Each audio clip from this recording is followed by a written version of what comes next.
I mean, yeah, that's fine. They won yesterday, so it technically is a victory Monday. Yeah, So, I would take that. And the Buckeyes won.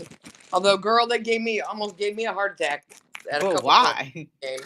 But yeah, I mean, I'm okay. The weather's nice for as cold as it is. It's still kind of sunny out and stuff. You know what I'm saying? So, I mean, it's nice. I don't know. How was your weekend? It's good. What are you doing, girl? I'm opening mail while I'm talking to you. Oh my God. I wanted to show you. Hey, Chris Styles. No, that's not Chris Styles. That's I just saw a Rockville. bald head go by. I just assumed it was You Chris. saying all bald-headed black men look alike? Well, from the back they do. All I saw, he was taller than you and a bald head. I'm like, oh, that must be DJ Chris Styles. I assume that's where he was. DJ I'll Chris show you what Styles. I got in the mail. Look what I got. What'd you get? Oh my God! You got some Guardians gear. That's awesome. I got me some Guardians gear. See, it's sports related. So you I ready to rap, realized when I huh? was looking at my closet that I have like literally 7 different lightweight Browns jackets, and I didn't have anything baseball related. And I'm like, you know, we clinched the AL Central. We're trying all kinds of new and interesting things. I'm gonna get me a Guardians jacket. Yeah, I love it. You got you some Cavs gear? Well, I got a jersey. I got an old school jersey. I got a Nate Thurman jersey that he signed that I got to do something with. Like, I don't know, get one of them, them shadow box things, you know, that you put it in to hang on the wall like a frame for in my lady layer. Yeah. I got to do something with it because I can't actually wear it. Although I wore it around the house when I first got it after he signed it. And it comes down to my knees. It looks like a dress. I could probably wear it with like some black knee-high boots and look like a little hipster girl. So I have a Verajao jersey. My daughters got it for me after his first year here. They didn't have any actual Anderson Verajao jerseys on any of the websites, so they had to do like a custom jersey and get his name and number on it. And I was pretty proud of them. They spelled his name right. Oh, good. So, and I have a bunch of t-shirts and stuff, but like all of my baseball gear has the old name on them. I don't have anything that says Guardians unless you count the one where I took duct tape and put a GUAR over top of the IN. But I feel like in the playoffs, I shouldn't be wearing a t-shirt with duct tape on it. So, well, I mean, I thought, you know what? I'm going to order me a Guardians jacket. Hey, Brandy. Hi. Hey, Brandy. How are you guys? Good. When I was at the Browns game a couple of weeks ago, somebody had a number 6 jersey and they had some duct tape over the part where it says field at, and they said they had maybe okay, so Mayfield wasn't covered, but it said be not. So maybe not. So I thought that was pretty good. I got an appointment to go see my tattoo guy to do something with my Browns helmet because I put a number 6 on it. So I'm trying to decide if I'm gonna have him add a 1 for Josh Cribbs because he used to be number 16 back in the day, or if I'm gonna have him add a 6 and go old school Gene Hickerson, who used to block for Jim Brown. Like I might do a Twitter poll and see what number I should add to it because I can't have that 6 no more. It's too many sad memories. You see Baker play Sunday?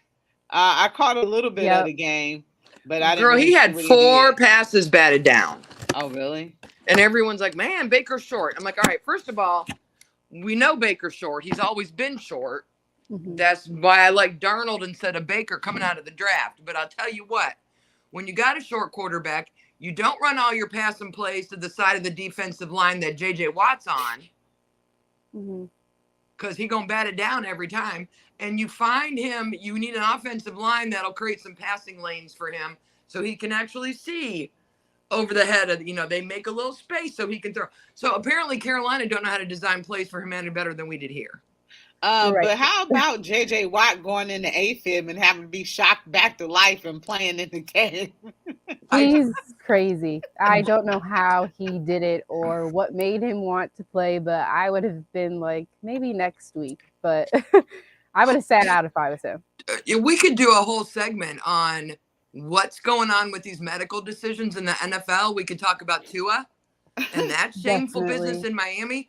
That concussion he got this week, I don't even want to talk about the one on Thursday. Let's go back to the one last Sunday where we've all seen the footage where he gets hit, he goes down, he gets up, and like his legs just collapse under him, and he's trying to say it's a back injury. I watched that replay, I don't know how many times of that first one. Yeah. And I've seen guys hit their head on the turf harder than Tua hit his head a week ago, that Sunday. That tells me he's already got some brain injury going on. And even a little bit of a hit on the turf had his knees buckling. And they cleared him to play Thursday. And that the way his hands were doing that, they call it that fencing response where they just froze and he couldn't move them. That is not his first concussion. That is not his second. That's probably not his third. I don't know if he comes back in a month. I don't know if he comes back in 6 weeks. I don't know if that boy plays football again. Right. And then the Dolphins fired their neurological dude or whatever. And I'm thinking, I want to interview him. I want to know what he said versus what the Dolphins did. You know what I'm saying? Yeah. I think a lot of we argued about this with Baker Mayfield on the Browns last year. Is these players say they want to come back in and the coaches are like, okay. And they're getting cleared by the medical staff to play. And maybe the medical staffs need to not work for the team. Maybe they need to be like an independent medical staff and they actually make decisions that's in the best interest of the player and his health. I understand it's a brutal league, and I understand that if you're out for a week or two, somebody could come in and play better and take your job. But, you know, do we got to talk about Junior Seau? Do we got to talk about some of these older players and what they're living with now after what they put their bodies through and they kept getting cleared to go back in? Brain injuries are no joke, man. No joke.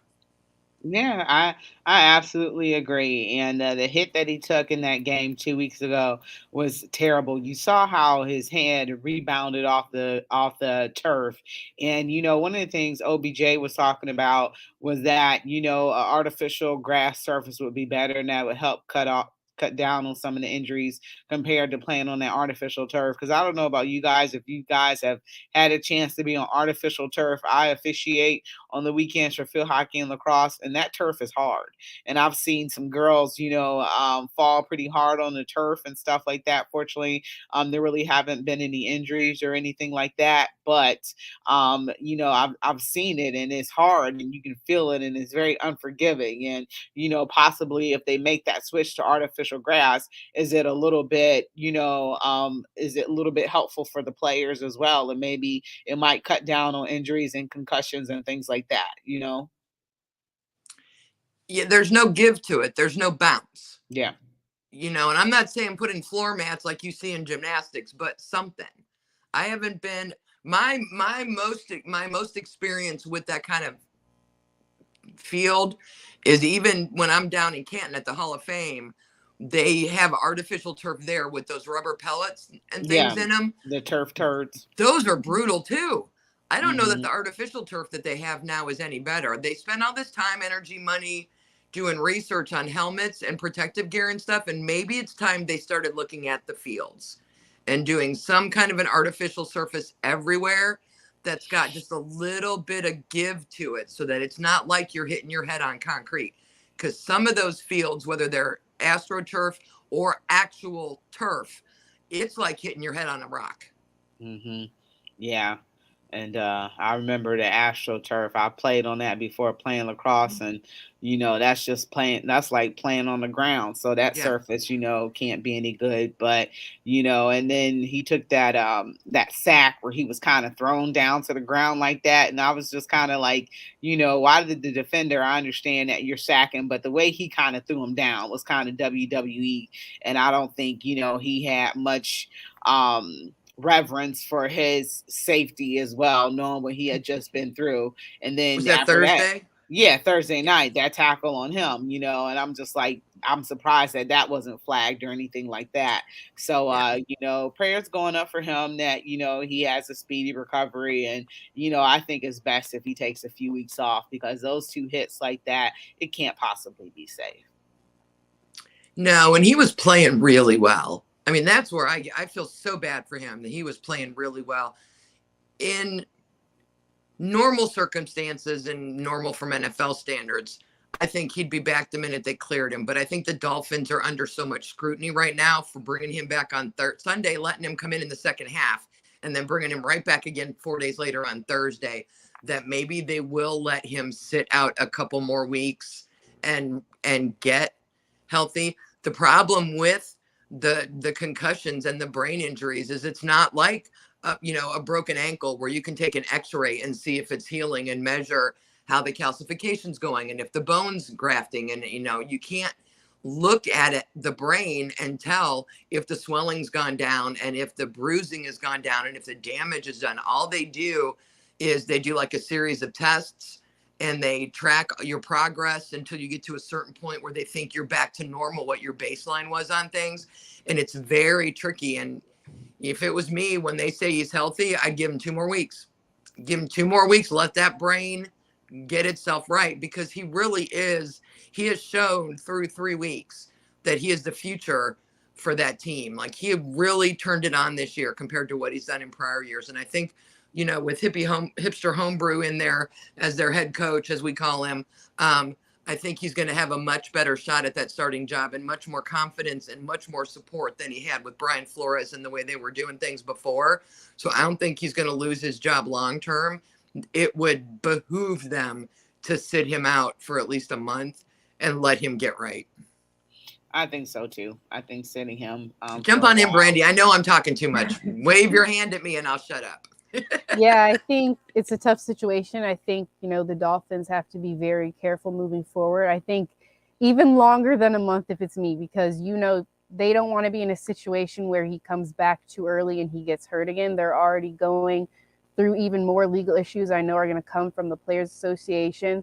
So I think they also have to be careful. I think, looking at a situation, people said that it's the organization needs to protect the player.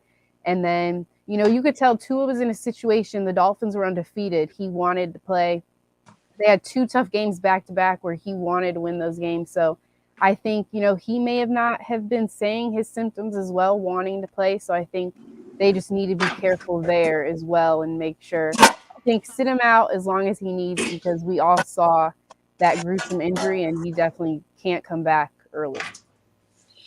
Yeah, you're right, because players lie about their status as well so they can go back in the game. So, that's one of the things. You're right, Brandy. He could have lied and said he was absolutely fine, even though, we all saw him, pretty much collapse and had to be helped off. So, you're hoping that he didn't lie because he went back in that game. But, he shouldn't have played in the game on Thursday at all, to be able to sustain that hit. So I think that they had enough evidence to not play him on Thursday, but they chose to do so. And like we said, maybe now decisions will be made with the players' best interest in mind, despite what they say. I just can't believe JJ Watt played yesterday after going in AFib. Like, that is just crazy to me. So I think it would have been in the best interest, after him being shocked back to life, that he didn't play yesterday.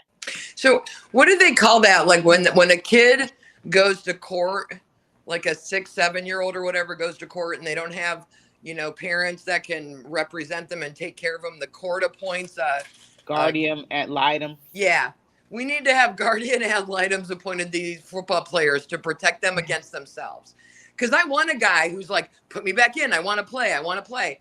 But at the same time, we had these conversations last year about Baker. Baker was saying, put me in. And so Stefanski put him back in, and that shoulder wasn't healed. And he ended up hurting it so bad that it screwed up the rest of the season and required surgery. If he'd have stayed out 4 to 6 weeks when he hurt it, he wouldn't have had to have the surgery, and that season wouldn't have done what it did. So at some point, you can't let these players make their own decisions because they're not making the smart decisions. Mm-hmm. Yeah. Part of it, I think, is motivated by money. But I mean, don't they get paid anyway if they're out? They get paid anyway, but if they've got a bonus structure, if you get a certain number of yards, if you average a certain number of yards, if you get a certain number of touchdowns, whatever, there are all these bonuses where they're making a lot of their money. So when they look at the salary cap, there's guaranteed money, there's money that you take a cap hit for, and that's not these bonuses. So there's a lot of incentive bonuses built into these contracts so the team can sign all the players they want, and then the player, and it doesn't hit the salary cap, and then the player can still earn his money by performing on the field. Yeah, and then also too, I don't know if there's only 17 games for them, so I don't know if they want to play as in in as many games as possible too. So that could be another incentive and motivation for them to say that they're okay. Their season is very short; it is 6 months, but you're only out once a week. So we got to go ahead and take our first break. So you're listening to Her in the Huddle on WOVU 95.9 FM, and we'll be right back.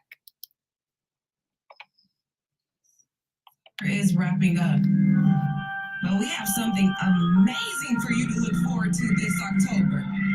The 86th anniversary of the Elite Jewels is happening Sunday, October 23rd at Starlight Baptist Church, and they're bringing out all the special voices that you want to hear. Straight out of Atlanta, South Carolina, we have Doc McKenzie and the Gospel Highlight.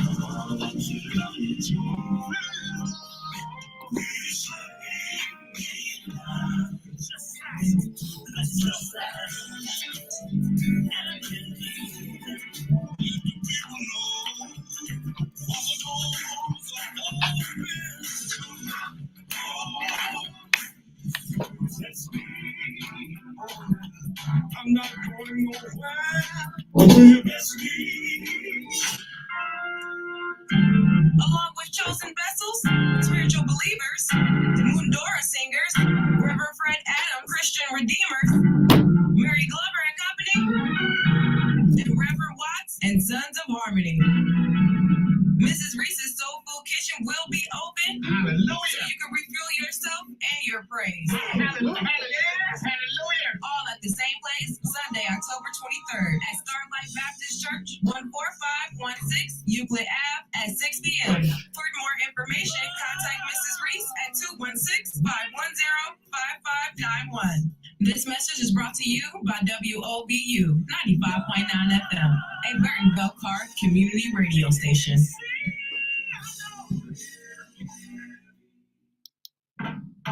Why you gonna listen to WOVU 95.9? Hey man, WOVU is that trending station, man. They got the best music in the area. They got the independent artists. They're all over Cleveland. They have something for everyone to listen to. Even the youth can dance to the rhythm of WOVU. Don't be a bumper clock. Keep that dial up to WOVU 95.9. The best station in the area. Check it.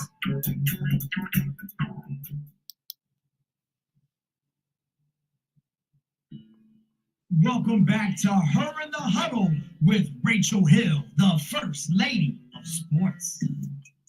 All right, welcome back to Her in the Huddle, WOVU 95.9 FM. This is your girl, Rachel Hill, the First Lady of Sports. Remember, you can always keep it locked here on your regular radio dial at 95.9 FM. You can listen to us online at WOVU.org. You can download that WOVU app so you can listen to us on the go. And anytime you want to contact the station, you can contact us at 216-271-0959. And this is your girl, Rachel Hill, the First Lady of Sports. I got my girl, Cleveland Kate, with me, and also got Brandy Fairfax. And ladies, I guess it's that time. Kate, what are you doing, girl? Girl, you listed all those great ways to listen to the show, and I'm glad my husband doesn't have any of them. I got to get these boxes open and hidden, put away before my husband gets home. He gonna kill me. Oh my God. I want Just you ignore me. I'll talk. Go ahead. I want you to stop shopping like that or whatever so you don't get killed, okay? I'm out of control. So we got to talk about these Cleveland Browns. I know we put it off for a little bit, but it's about time. We got to go ahead and discuss them. I know you guys don't want to. Yesterday was a loss that probably shouldn't have happened. Realistically, this team should be 4-0 if they know how to hold on to a lead, but they don't know how to hold on to a lead. So I still think that the Jets loss was the worst one, considering that they were up over 13 points, with a little bit of time left on the clock.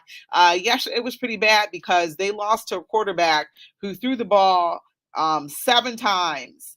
He went 7 completions. It's 7 out of 19 times throwing the ball. Now, I get that you don't have Myles Garrett and you don't have Jadeveon Clowney and you don't have a really good dude in there who can set the edge. They ran all over us, and you knew they were going to run, and they still ran. That's supposed to be us. We're supposed to be the team that runs the ball, and you know we're going to run it, and we're still going to run it all over you. And we did. Sorry. Yeah. I gotta look on my face right now. I think people also forget to mention, you know, we are also missing Taven Bryan on that line besides Clowney and Garrett. But just looking at the fourth quarter alone this season, the Browns defense has allowed 50 points in the fourth quarter. So I think things like that, you know, they have just given up pretty much throughout the game. They play pretty decent on defense. It's just those couple big plays that they are giving up that is costing them these games. Well, and the stat I was trying to find, so like Sunday afterwards, we ran 35 passing plays and 35 rushing plays, which is pretty balanced. But it felt like, just watching it, that the running plays were more successful, that we did better. We got more out of the running plays than we did the pass plays.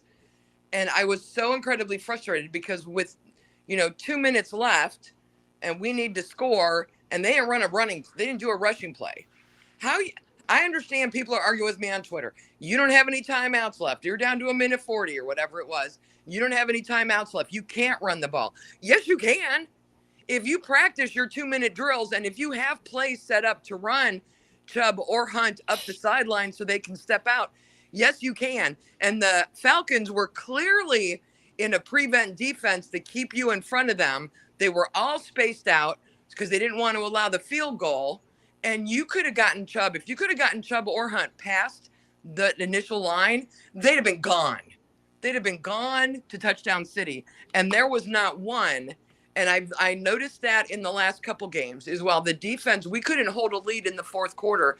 The defense has given up points, but we're also not continuing to run the ball. And at that point in the game, late in the fourth, that defensive line is so tired from our running and getting hit that's when you get those big ones to break. And we get away from that near the end of the game. We start worrying about the clock, and we don't run the ball. And that's exactly what you should do to control the clock, is run the ball. Rachel's making that face again. No, I was waiting for Brandy to go.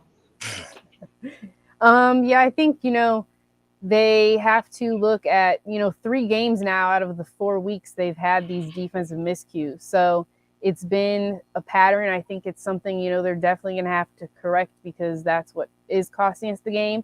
I think the beginning of the game when they went on 4th and 3, I know everyone was talking about that as well. I don't see, that early in the game why they would have went for it instead of just kicking the field goal. Now looking back, losing by 3, we needed those points. So I think, they need to continue running the ball like you guys said.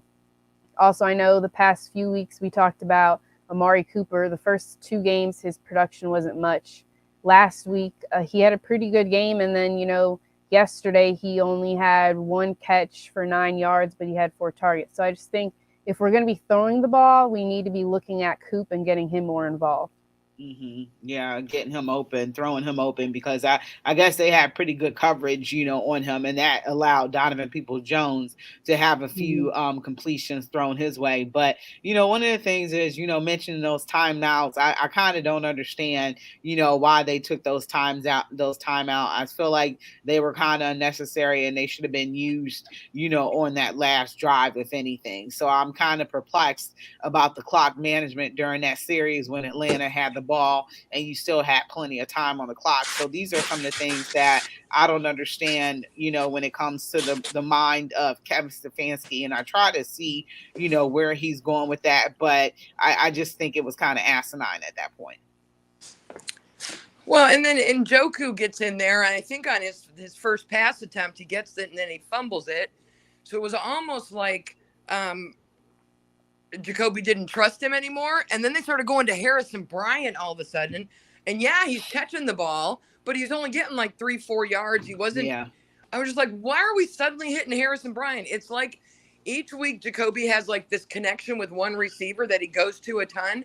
And that's fine. I'm fine with this not being Amari Cooper's week. If he was dragging 2 defenders with him and DPJ was open, then you go, and that's fine. But like, I'm not a huge fan of Harrison Bryant, and I wasn't a fan of the work he did yesterday. And I mean, he was trying, but he gets no yards after catch. Like, he catches it and goes down.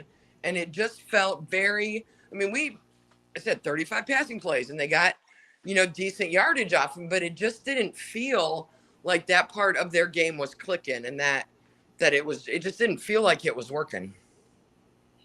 Yeah, there were, short pass plays on longer passing downs. So Yes. I'm not understanding. Like I said, I try to get in the mind of Kevin Stefanski, but why are you drawing these things up when you know that you need longer yardage? And if you want to do that with Kareem Hunt, who we know can get yards after catch, cool. Mm-hmm. But you don't do it. You don't go 3 or 4 yards to Harrison Bryant on 3rd and 7 when he's going to catch it at 4 and then fall to the ground, and now it's 4th and 3 and you're kicking. So you're right. It didn't make sense. We did a lot of those things with previous head coaches. You need 7 yards and you draw a play for 3 yards. Like, how does that make any sense? I'm wondering if they're trying to get him more involved in the offense, because he had, it seems like more targets last year, and he actually didn't do a bad job as like the 3rd tight end, when they did introduce him. He had a couple of productive plays. So I'm kind of wondering, I think he might have been productive in that Jets game. Did everybody have COVID last year, or was that the year before where the whole wide I think that was receiver last group year, had but COVID? Yes, that some was still people my had it problem with him last last year. Is he runs his route and he catches the ball and he immediately goes down, gets tackled. So if you need 7 yards, you need to have him on a 7-yard route. Yeah. You can't put him on a 3 or 4 yard route and expect him to get you a couple extra yards, because he ain't getting them. Yeah. So I don't understand that play calling right there. I don't know.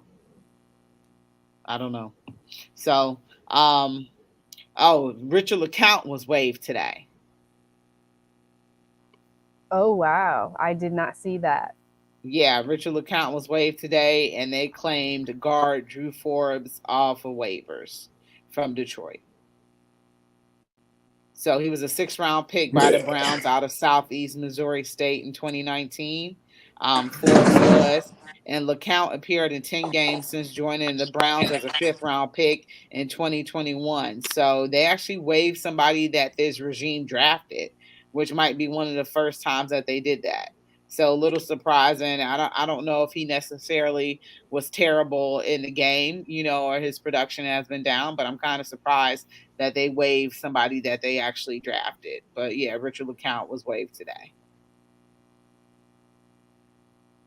Yeah, that's kind of surprising move, especially he had a pretty big production last year. He was involved a lot on the field, and so that's just a crazy move. But I think, getting a guard is what they do need, so hopefully that will play out like a good move. But going back to Kareem Hunt, I think one thing that they could benefit from is maybe bringing him in earlier. A lot of times we don't see him until like a minute left in the first quarter.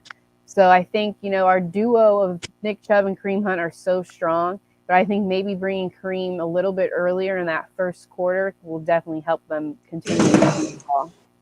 Yeah. I completely agree. I think they wait until Chubb is tired and needs a break to send Hunt in. And while I understand that, I think he's more effective if you could mix and match him better and not wait until Chubb's that tired. You run Chubb for a couple, then you bring Hunt in to mix things up early and then put Chubb back in. He doesn't need as much time to get refreshed and come back. But you're right. I've noticed they're waiting, in my opinion, too long to start mixing in Hunt into the plays. Yeah, this is the number 1 rushing attack in the NFL, and Chubb has more yards than anybody. He's currently the leader of all running backs in the NFL. So once again, I'm kind of struggling with Kevin Stefanski about how he is, doing his running, and knowing good and well that you have a more than capable back, Kareem Hunt, to share the reps. So yeah, bringing him in with 1 minute left, that's almost kind of like a basketball move to me, doing stuff like that. They should actively be involved. ball. So, I'm struggling with Kevin Stefanski still having issues with using his best players on the field. This is kind of like that Odell situation. Like, he didn't know how to use Odell. Now you don't know how to use talented running back. So, I'm kind of struggling with Kevin Stefanski today about where he's at. He took the blame for the loss, and you should. I believe a lot of this is on his fault.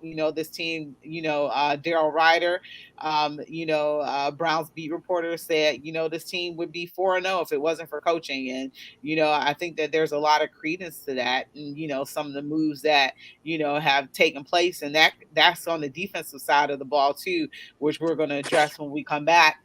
You're listening to Her in the Huddle on WOVU 95.9 FM, and we will be right back.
All right. Welcome back to Her in the Huddle, WOVU and 95.9 FM. This is your girl, Rachel Hill, the First Lady of Sports. I'm here with Cleveland Kate and Brandy Fairfax, and we are discussing the Cleveland Browns. We're going to move on to the Cleveland Browns defense. And a question that I got to ask you, ladies, does Myles Garrett have any blame in this loss, or we not doing that today? Rachel, what's the most important ability in professional sports? Availability. Availability. That's all I have to say about that. This ain't his first time speeding. Yeah. I think it's 7 times in the past 2 years, or 7 times in the past year. Something like that. 6 or 7, I believe it was. Yeah. Yeah. And, think about the times where he's been stopped and the cops have let him go. So, that is out there too. Right. I know there's been times where I've been speeding. It's been very rare that they've let me go. But, if somebody like Myles Garrett, if you got a police officer who's a football loving fan, they're going to let him go. And this dude is not doing like 85 miles an hour. You know what I'm saying? I've never got up to 100 miles an hour in any of my cars, but dude is doing like 120 miles an hour. And that's just dangerous. He's very lucky that he lived. I have a background in the insurance industry, and I can't tell you, how many claims we get where people die because they're speeding and things like that, and they get in accidents. I mean, it happens all the time. I know people who have been killed in automobile accidents and stuff like that. So Myles is very lucky. I don't know if you guys saw what he looked like, but I'm like, he's very lucky. I don't know if he's lucky because, that, it's such a tight body, that, he just rolled around with the car or what have you, but he's very lucky to be alive. Yeah, they said his girlfriend was also, not too bad either. So they're very lucky. But I say total blame for this loss, not on him, because I think, there was mistakes that happened in this game that happened whether he was there or not. But I think at the same time, as an athlete, you have to make sure the things that you're doing off the field, off the court, are not going to affect you on the field and your team. Absolutely, I agree. I absolutely agree. So I don't know, maybe. Yeah, it's just, I don't blame him for the loss. It ain't like we were going up against like the Buffalo Bills or the Kansas City Chiefs. It was the Atlanta Falcons. Mm-hmm. We should have been able to beat them with backups in there.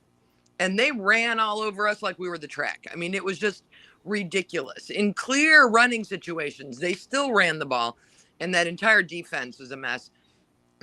I know, there's this next man up philosophy.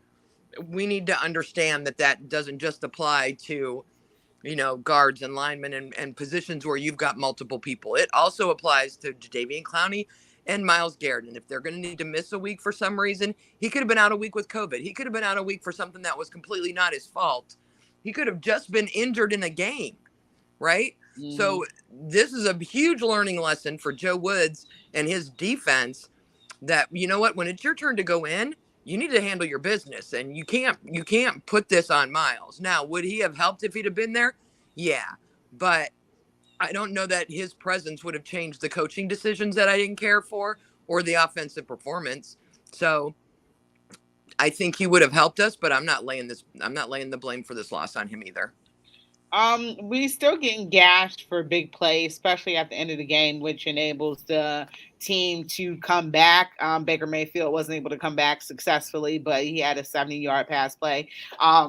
We gave up a huge pass play to Joe Flacco that enabled the Jets to win the game. Last week kind of didn't have that big pass play that allowed Pittsburgh to win the game. But once again, we saw a defensive breakdown in the secondary and another, busted coverage in which it allowed, Atlanta to come back and win this game. What do you guys think this defense needs to do to shore that up and make sure that these things don't continue to happen? Because if I'm a defensive coordinator, I'm licking my chops all day because I know that I'm going to be able to hit somebody deep in the fourth quarter because this defense doesn't appear to have a clue what they're doing. Yeah, you look at the talent on the defense, and the talent is completely there. But, we look at these busted coverages that they've had the past few games, and there is a miscommunication somewhere. And, I think as a coach that he needs to find where that is and make sure that the team is on the same page. And when they're out there, sometimes in those busted coverages, it doesn't look like they know who they're supposed to be covering. So I just think, those captains on that defense need to make sure that everyone knows where they're supposed to be, who they're supposed to be covering, because it seems like all these miscommunications is what is causing these busted coverages. Denzel Ward made comments about that after the loss to the Jets. And he's like, we know what we need to do. It's a communication thing. We just need a couple days to fix it. We'll be fine by Thursday. But apparently not, because it's still the secondary that's giving up these plays. And they're missing assignments and that kind of thing. And you're right. That's a communication issue. And I can't remember. I don't know who was calling the defensive plays on the field this week because what's his name was out. And Jacob so they had Phillips. Someone else doing it. But again, you knew he was going to be out. You had time in practice to have somebody, be prepared to go in and do that. So there are huge communication issues. And I think the only thing that's going to fix it is pride. These men need to take pride in their job and their team and their record, and they need to be the ones that motivate themselves to fix this, because nothing we say is going to help them get this right. They have to own it and want to fix it. Mm-hmm. Yeah. Brandy said Jacob Phillips had the green dot on. And I think, there needs to be that communication with the safeties as well, to help with that coverage, so that big play doesn't happen. And I'm not seeing any safeties down there, to help and, prevent that, where I see safeties, working on our players, preventing them from being able to get the ball, because excellent defense was played on Amari Cooper because he was pretty much irrelevant. And I think Jacoby Jacoby Brissett probably was scrambling, panicking because he didn't have his number one receiver and target. And, I'm just going to get it to anybody. And, I don't know if you guys probably did notice, but, he had a lot of those same thrown balls to the ground that he had, in the first game this season as well. So, that isn't good too, where, he appears not to be regressing a little bit, but, it's obvious that, he really isn't a starter in the NFL. And, Kevin Stefanski has to play or call plays to his limitations. He is not going to win you the ball with his arm because, we just saw that against the Jets and against the Falcons, when you're in situations and you got some time, he didn't have as much time against the Jets, but he had some time yesterday to be able to throw that ball. Or, I guess they didn't have a lot of time yesterday against the Falcons. We had a 14-point lead on the Jets. The offense was not our problem with the Jets. He never got back on the field against the Jets. Yesterday, he had some issues. What frustrates me is I see more conversation going on between a second baseman and a center fielder on a fly ball in baseball calling somebody off than I see between our safeties and corners when, these guys have been in the league long enough to see what's coming and to be able to read what that offense is doing. And if your guy gets away from you, you got to be able to yell over to your buddy, hey, cover me, something. There's got to be some way they can come up with some code words to yell out when they know that they need help with somebody. That's a place where your pride doesn't help you. If you can't keep up with your man and he's been burning you all day, you got to talk to your safety or your corner and say, listen, if I yell for you, you got to come help me cover because they're coming at him and I lost him. Something. I know it happens fast, but it doesn't happen that fast. They're just not talking to each other. They're not talking to each other before the plays or after the play. But I don't know if I want to talk about the Browns anymore. Can we talk about Pittsburgh a little bit and the hot mess that's going on in their quarterback room? Yeah, we can talk about Baltimore. Go ahead. We can talk about Baltimore. We can talk about the Kansas City sweet play. Did you see where they had their Gray, one of their tight ends, took the snap directly from center? No, So Pat Mahomes backs up about 7 yards and he's looking down the line and waving his fingers at somebody. And the tight end goes in motion, stops behind the center, takes the snap while everyone's looking at Mahomes standing back there and just sneaks himself 2 yards right across the touchdown. No, it was hilarious because they're all looking at Mahomes standing in the back doing this, and he just snuck right in. That's fine. So Pittsburgh benched Mitch Trubisky and put Kenny Pickett in. Dude's got an arm. Dude is scary. They ended up still losing that game, but that Hail Mary he threw at the end was a bomb, and it was right on target. It's too bad his receivers were too slow, and that jump ball ended up going to the Jets. But wasn't it like 70 yards? Yeah. And it was a beautiful ball. It wasn't one of them wounded ducks. It was a beautiful pass. And I'm like, okay, I know he wasn't getting a full-on rush because they were all backing up to the end zone to try to catch that. But it made me a little nervous about the future quarterbacks in the AFC North and what's going on with Kenny Pickett because he's got some skills. That Baltimore game, I came out of that game thinking Jim Harbaugh should have taken the points. When it's 4th and goal from the 2-yard line, and you're tied, you kick the field goal, take the 3 points, you take the lead, and you hope your defense can stop them from scoring because now you're forcing them to get a touchdown or a field goal sends you to overtime. And I thought, with Justin Tucker, it ain't even like it was a long field goal. It's not like I wanted him to hit a 60-yarder. He was on the 2-yard line. But when I listened to his press conference and listened to explain his reasoning behind why he didn't take the points, I kind of understood it. So I'm kind of torn. I'm like, I get what he was thinking. And part of it is he was thinking they'd make the touchdown, not that Lamar would throw an interception or whatever the heck he did. But he's taken a lot of flack for that. Him and Stefanski both. A lot of people are like, you should take the points. That Stefanski should have taken the points in that first, was it our first possession? Mm-hmm. Instead of going for it on 4th and whatever.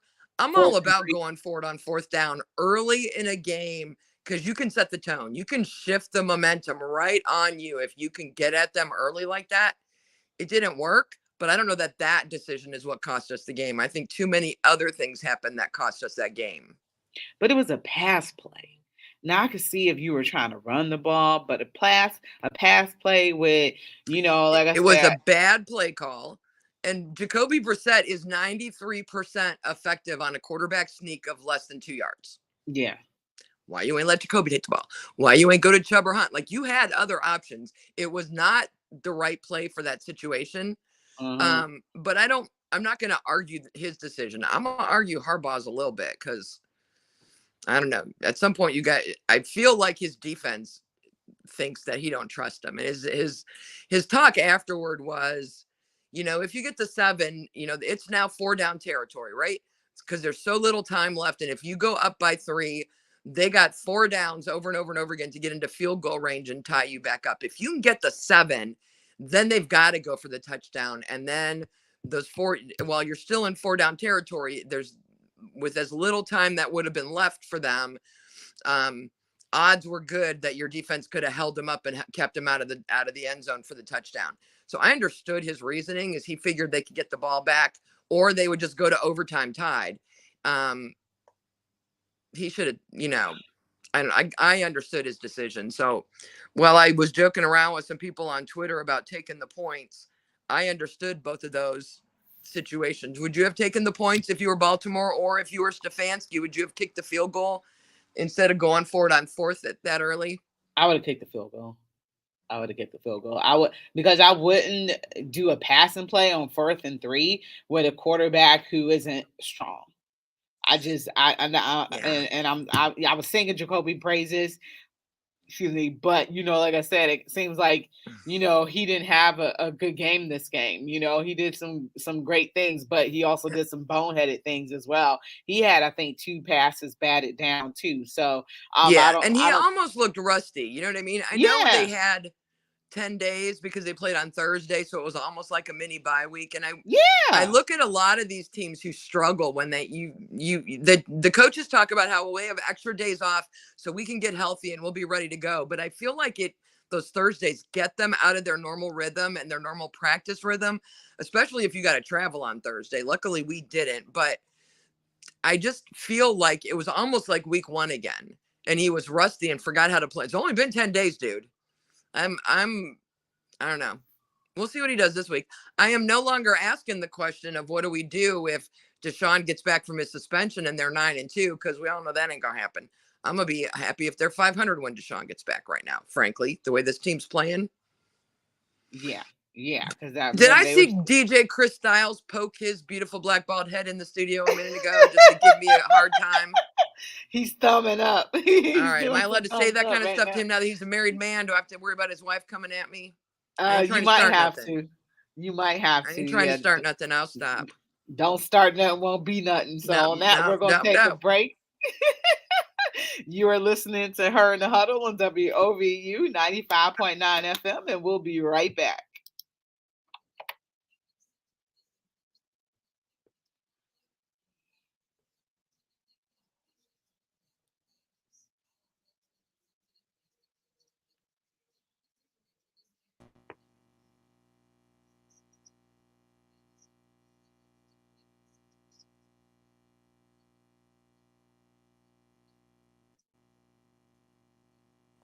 Yay, Brandy's back. Yes, my page reloaded. Okay.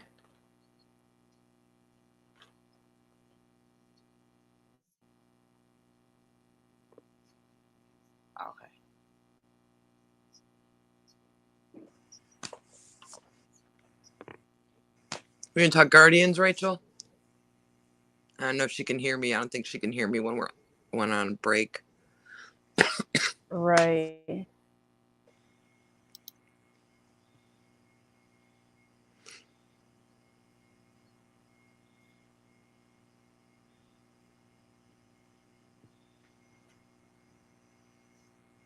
Well, she's dancing. She must have the music going. Too bad we can't hear the music, Rachel. I know. We heard it the first break. I heard the first one, yeah. I didn't hear the last one or this one. Right, me neither.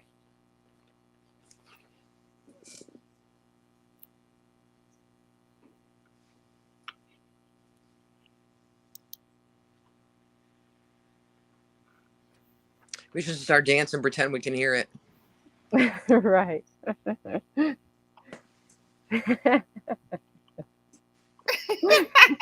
Welcome back to Her in the Huddle, WOVU and 95.9 FM. Kate is getting it. Can y'all hear the commercials? No. Oh, okay. The But you were first one we dancing, did, so I'm not like, the last two. Oh, yeah, okay. we heard the first one. So I'm like, oh, Rachel's down. I'm going to pretend I'm dancing and see if I'm on the beat or not. Yeah, it's a pretty good commercial with a pretty good beat to it. So, but hey guys, so that's it for the Cleveland Browns. It's very frustrating to be a Cleveland Browns fan. It's very frustrating to be a sports analyst because there's just so many unanswered questions that you have, and you try to get into the mind of these coaches and players, and you just don't understand why they do some of the things that they do. And it seems so simple, but we're not out there at the end of the day. And you got grown men. But Rachel, some of these mistakes are the same mistakes over and over again. And That's true. We've also seen them play well. We've seen them do what they're supposed to do. So it's frustrating when it's like, what, did you forget how to play? Did you forget what your job is? It's the inconsistency that makes me crazy. Because I never know which team is going to show up. And I don't know a single Browns fan who can watch a game and be confident at any point that we're going to win until the clock has all zeros on it. And then losing to inferior opponents as well is a thing that, is a little gut-wrenching as well. Yeah. Like they shouldn't have lost. So let's talk baseball. Yeah, you guys excited for some baseball? Yes, they're playing. I'm actually enjoying watching it now. The stuff that Tito's trying. We got the Naylor brothers. We got him letting people try to sacrifice bunt, which ends up getting him on base to see if that works. Like the way he's kind of playing around is kind of fun. I'm not gonna lie, Brian Shaw got DFA'd, and I might have had a party and made a cake and lit candles and thanks to Jesus. Like I understand his skill level and I understand the value he brings to this team in mentoring some of the younger pitchers, but dude kills me in the big spots, and I just cannot deal with playoffs worried about my playoff life resting on which Brian Shaw shows up today. So I might have celebrated a little too hard when he got designated for assignment. Yeah, it was a surprising move, but we can't in the playoffs. You can't get into bases loaded situations, and that's the thing because the Guardians have been hot for a long time, but in the playoffs, every pitch counts. So who knows what's going to happen, but you have to be able to count on your bullpen, and we've had one of the best bullpens in all of baseball, but he definitely was a weakness in the bullpen, and sometimes he got out of jams, but it's like like JJ Watt, you got to be shot back to life because you couldn't believe it just happened. So well, and I think Tito also he has access to. I mean, I do. Anybody can. You can go look him up. You can look at the stats for these pitchers, and you can pull the splits and look at how they did against the specific teams that we're going to see in the playoffs. Because we played Tampa Bay, we played the Mariners, we played the Yankees. So you can look at how they performed against those teams. It doesn't matter if you have a 1.2 ERA if you only pitched against the White Sox or the Twins or teams that we just beat the crap out of. You have to look at what their stats are when they're facing these really good teams, because that's all you're going to get once the season's over and you hit the playoffs is it's these really good teams. And Shaw's numbers were not good against the really good teams. And so it made sense to make room for guys who are, and to give Rosario and a couple other guys a break and bring some of these other guys up. And he had the luxury of being able to experiment a little bit in this Kansas City series, or at Tampa. So, I mean, I'm so excited for the playoffs. I'm so excited for the playoffs. I know, I'm excited too. Me too. But I think, one thing this year so far, they've come back from behind and won 37 times. But I think, in playoffs, they're going to have to not look to, trying to come back late. They're going to have to get a lead, and, coming back late in playoffs is not always going to work. So they're going to have to watch out for that. And Jose has also been intentionally walked this time. He's leading right now 20 times. Aaron Judge is behind him with 18. So, people don't want Jose to bat. So I think that's saying something. So I think he's going to be ready for playoffs because, I don't think they're going to be really intentionally walking him in playoffs. We'll see. But I'm excited to see what they do. You know, the series against Tampa Bay, we're probably going to be playing them. It was so close. You know, every game was within one inning. So I'm excited to see and how all the pitchers, they've been playing great, all the young pitchers. So I'm excited to see how they do in the playoffs. For some of them, you know, Tristan, it'll be like their first time. Yeah, it's the intentional walks for Jose that I love that conundrum for the teams that face us. If the guys batting in front of him can just slow their roll and get the bat on the ball and just get on base. Just get on base. Because it's not, when you get to the playoffs, it's not going to be as much about Jose can hit a home run and hit us all in. It's like now it's going to be harder for them to walk him because they don't want to walk the bases loaded. Or if the bases are already loaded, you don't want to walk a run in just because you're afraid of Jose hitting a grand slam.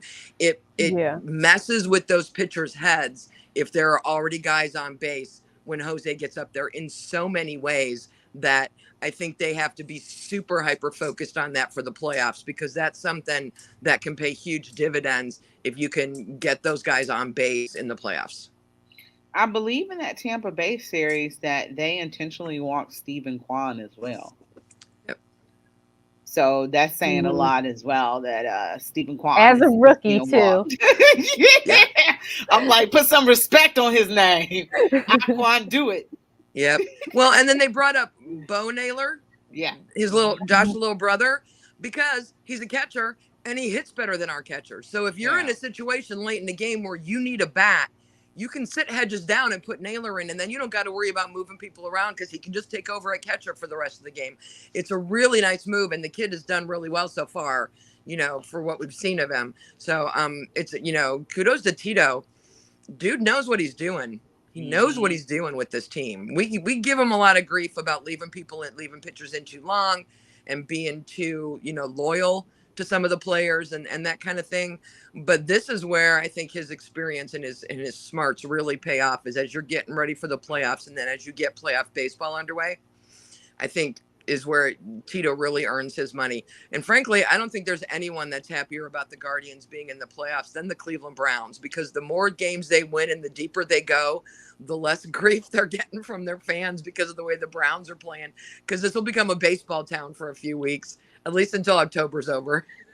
Yeah, I'm happy that the games are pretty much sold out. So that's exciting that people are going to show up for this team. So I think that's important.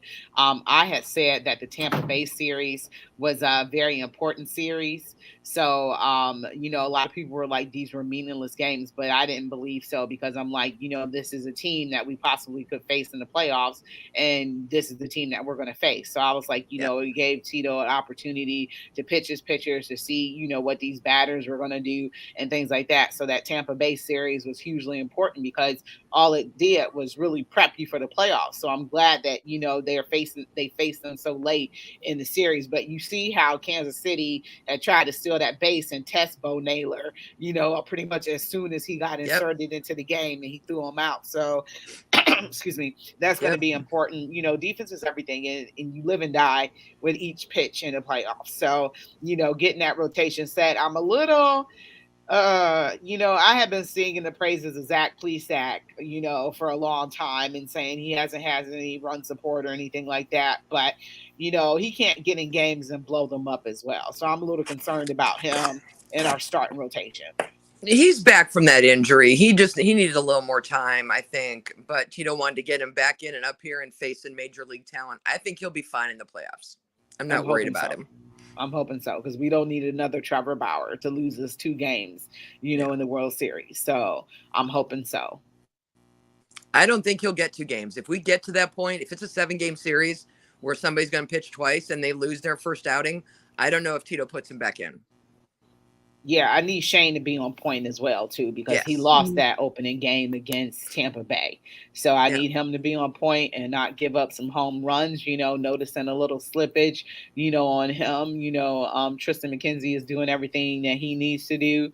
So, and Cal Quantrell. So you go with your horses, you know, if this is a 3-game series. So I'm kind of excited. But ladies, that's our time. So the show went really quick. I want to thank you guys for being here today. And for Cleveland Kate, for Brandy Fairfax, you listen to Her in the Huddle on WOVU 95.9 FM, and we are out of here.